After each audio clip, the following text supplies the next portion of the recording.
dalam tajuk ni hari ni kita sampai peringkat di mana Allah bercakap dengan hamba-hambanya tanpa ada halangan.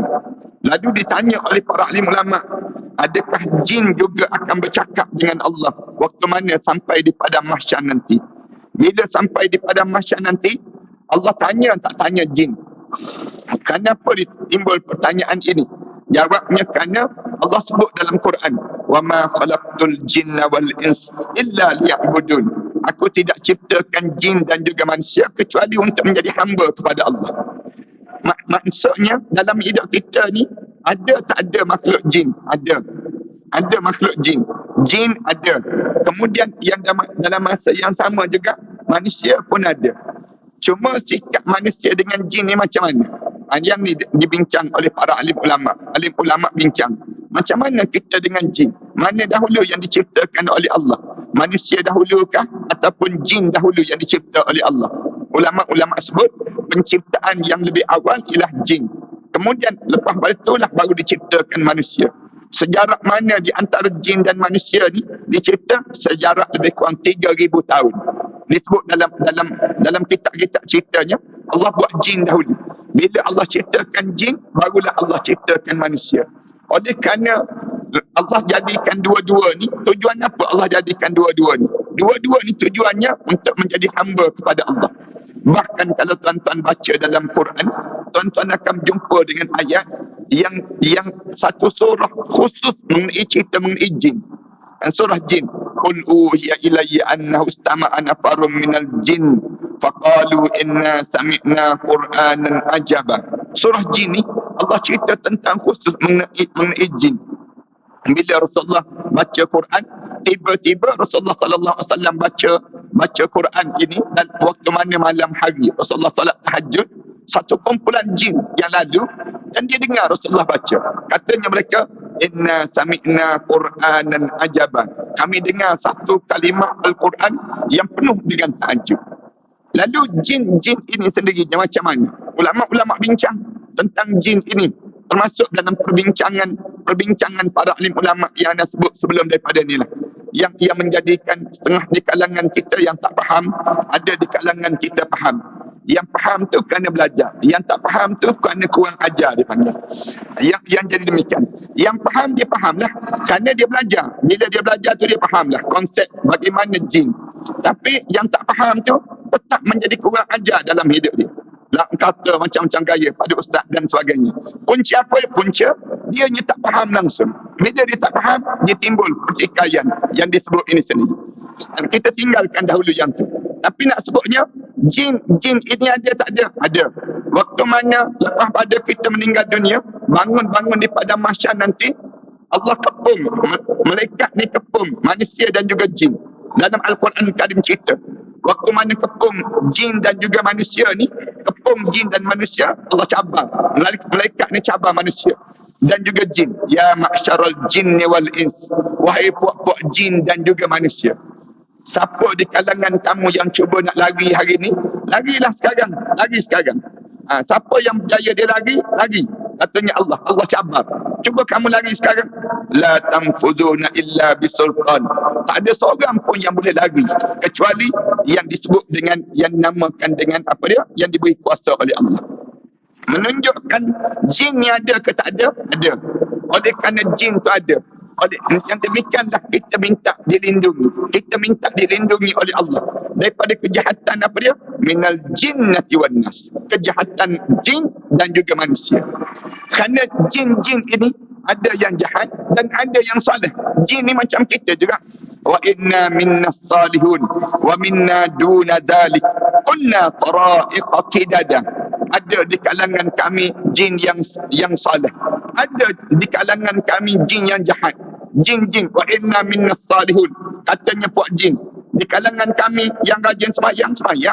Yang tak sembahyang macam manusia juga, yang malas sembahyang.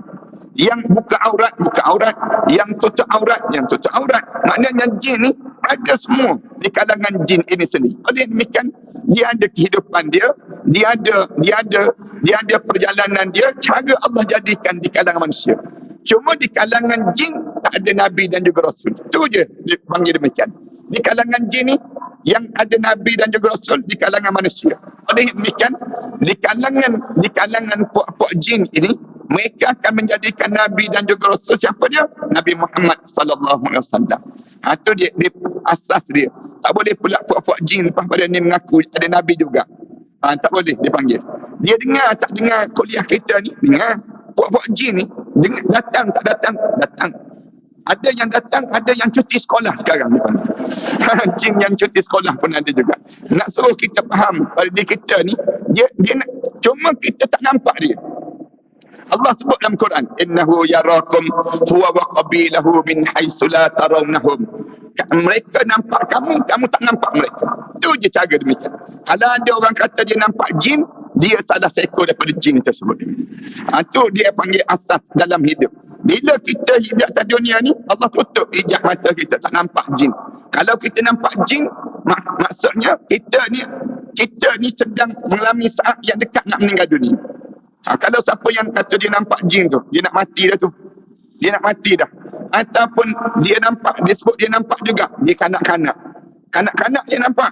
Budak-budak kecil. Sebab tu kadang-kadang kanak-kanak yang kecil ni, dia sebut, dia kata dia main dengan kawan-kawan dia dan seumpama ni. Ini dipanggil makhluk yang Allah jadikan. Cuma ulama bincang, di akhirat nanti jin ni bercakap tak dengan Allah. Sebagaimana kita bincang sebelum daripada ni, manusia bercakap direct dengan Allah. Manusia yang macam mana cakap direct dengan Allah? Manusia yang dosa dan manusia yang ada pahala. Yang kebanyakan manusia awam, bila sampai di akhirat nanti Allah tayangkan, yang ni amalan, yang ni yang kamu buat, yang ni yang kamu tak buat.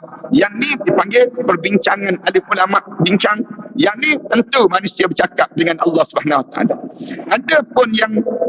Adapun di kalangan jin ni macam mana? Jawapannya adalah semua jin dan manusia akan ditanya sebagaimana dijelaskan dalam Al-Quran Karim. Maknanya makhluk jin, kamu jangan ingat kamu tidak ditanya. Bila sampai di akhirat nanti, kamu akan ditanya juga. Kamu akan ditanya. Hanya apa dia? Oleh Allah. Sebagaimana manusia ditanya, bagaimana kamu hidup atas dunia? Kamu solat tak solat? Kamu tutup aurat ke kamu tak tutup aurat? Kamu melaksanakan ibadah haji ke tak buat ibadah haji? Rukun Islam tu kamu lakukan ataupun tidak?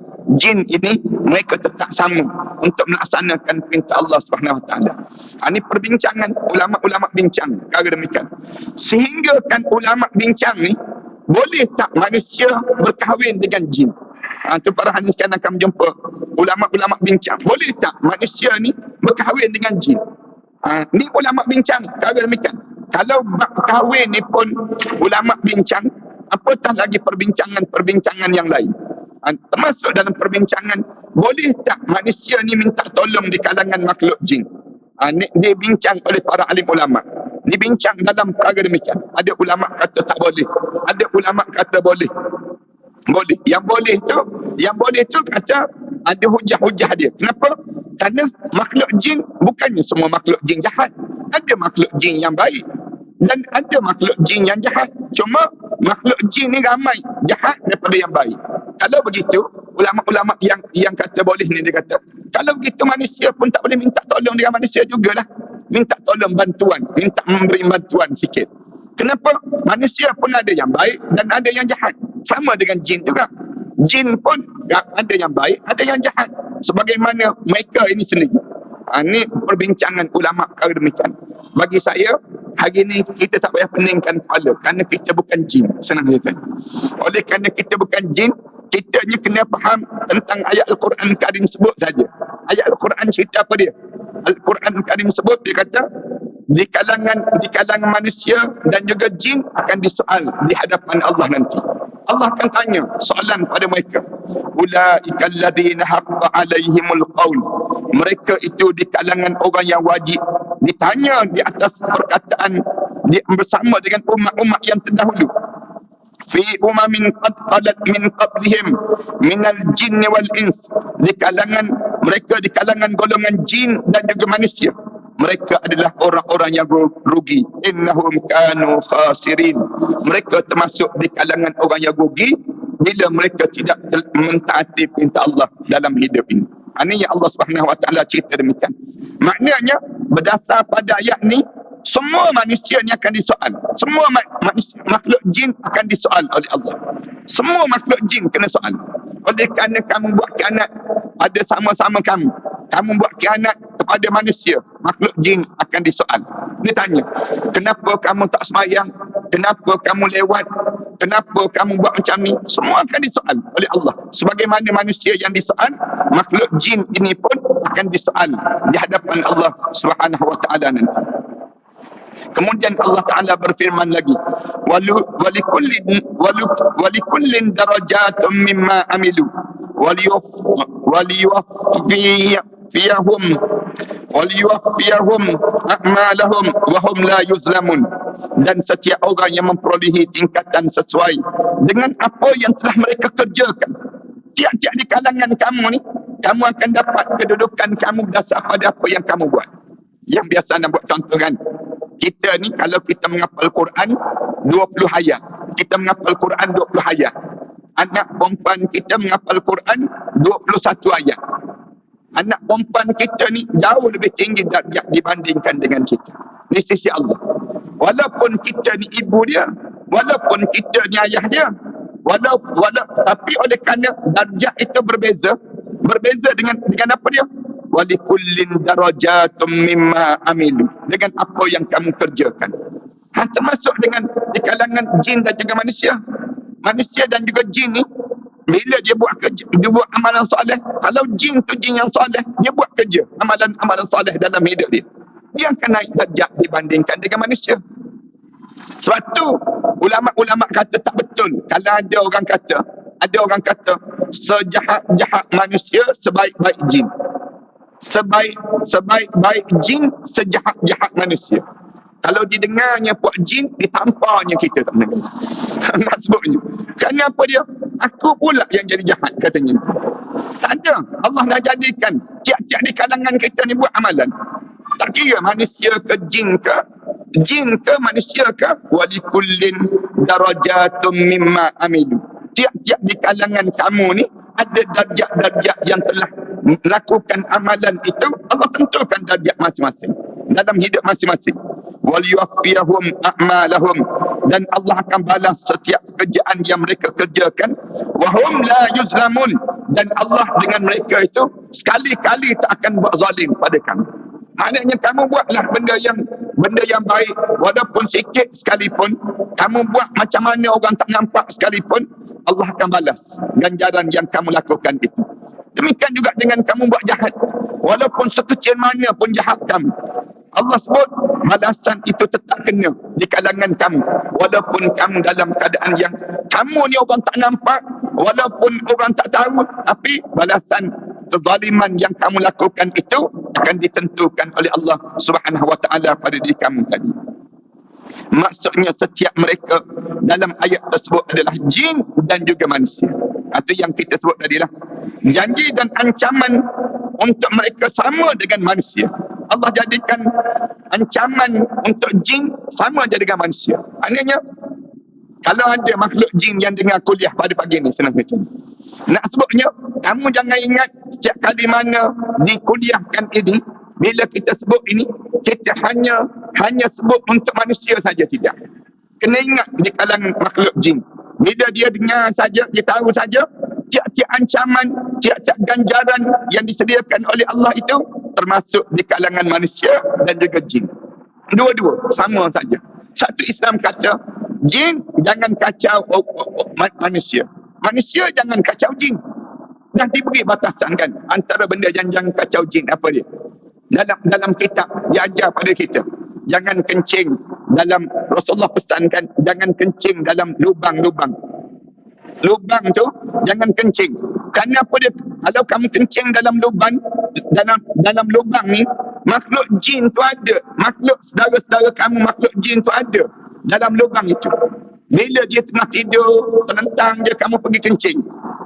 Kamu kencing, tak kenanya dia lemas dalam lubang tersebut.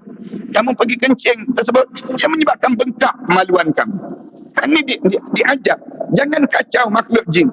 Bila masuk dalam tempat yang gelap, Rasulullah pesan pada kita, tolong bagi salam dan kita umum yang kita nak masuk.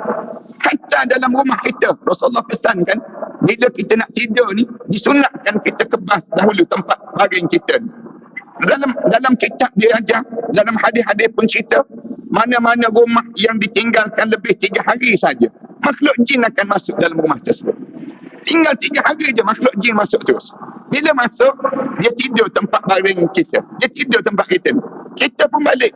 Bila kita balik ke rumah kita, kita tengok katil kita. Kita lompat atas katil itu. Kita lompat. Kawan tu tengah terlentang, misal contoh. Kawan tu tengah terlentang. Kita lompat atas katil kita tu. Lenyek dia. Bila lenyek dia tersebut, dah lenyek dia tu, kejap lagi, dia sekali tu, kemudian lepas pada tu, kita pun mula pusing. Pusing tu dia tindih kita. Tu berlaku tindih. Yang berlaku disebut tindih dan sebagainya. Rasulullah pesan pada kita ni, kebas tempat nak tidur tu. Alihkan, jangan benarkan mereka ni duduk. Demikian bila kita berjalan malam. Bila kita berjalan malam, kita horn tempat-tempat yang gelap-gelap dan sebagainya. Dengan tujuan nak maklum terhadap kelajuan kenderaan kita. Kalau tak ada orang dan sebagainya, kita buat horn. Dengan tujuan apa dia? Nak suruh jangan dia duduk di atas jalan-jalan raya yang menyebabkan kita terpijak dan tertindih di kalangan mereka tersebut. Ini dipanggil ada adab. Kita dengan makhluk jin pun ada adab. Makhluk jin dengan manusia pun kena ada adab. Rasulullah pesan, bila masuk dalam bilik air, jangan bertempik meraung. Masuk bilik air ni, jangan duk menyanyi, melalak dan sebagainya. Tension jin dalam tersebut. Nak sebutnya, jin yang mendengar dalam bilik air ni pun pening kepala, suara dah tak sedap, disebut demikian. Kemudian kita menyanyi pula. Yang tu yang menyebabkan Islam suruh bila masuk bilik air pakai kain basahan. Kenapa pakai kain basahan? Makhluk jin ada dalam tersebut. Kalaupun kamu tak malu pada Allah lah, kamu malulah pada batang paip dalam bilik air tersebut. Kalau kamu tak nampak makhluk jin, kerana makhluk jin ni nampak apa yang kamu sedang lakukan di saat mana kamu dalam keadaan yang sedemikian rupa. Ini semua adab-adab yang kita mesti jaga. Bila kita boleh jaga adab ini, menyebabkan di waktu ini saling toleransi berlaku di antara makhluk jin dan juga yang disebut dengan manusia. Bila kita boleh jaga perkara demikian, tak berlaku khianat mengkhianati, kacau ganggu yang seringkali terjadi di kalangan kita ni, kerana kita gempuh tak peduli. Kita nak jaga hak kita manusia je. Manakala makhluk jin, kita tak nak jaga hak dia. Sedangkan dia ada hak juga yang perlu kita jaga. Dan bila berlaku kacau ganggu sebegini, yang menyebabkan di akhirat nanti kena soal tak? Ya, kena soal. Makhluk jin ini akan mendakwa-dakwi terhadap perangai tingkah laku kita yang tak baik, yang telah kita kacau terhadap gangguan makhluk jin itu sendiri. Macam kuliah pada makhluk jin je ini Hasan. Kita jadi demikian. Nak sebut yang kita je dalam tajuk pada pagi ni Allah jadikan cerita tajuk ni untuk diri kita belajar pada Maulidin Nabi sallallahu alaihi wasallam ini.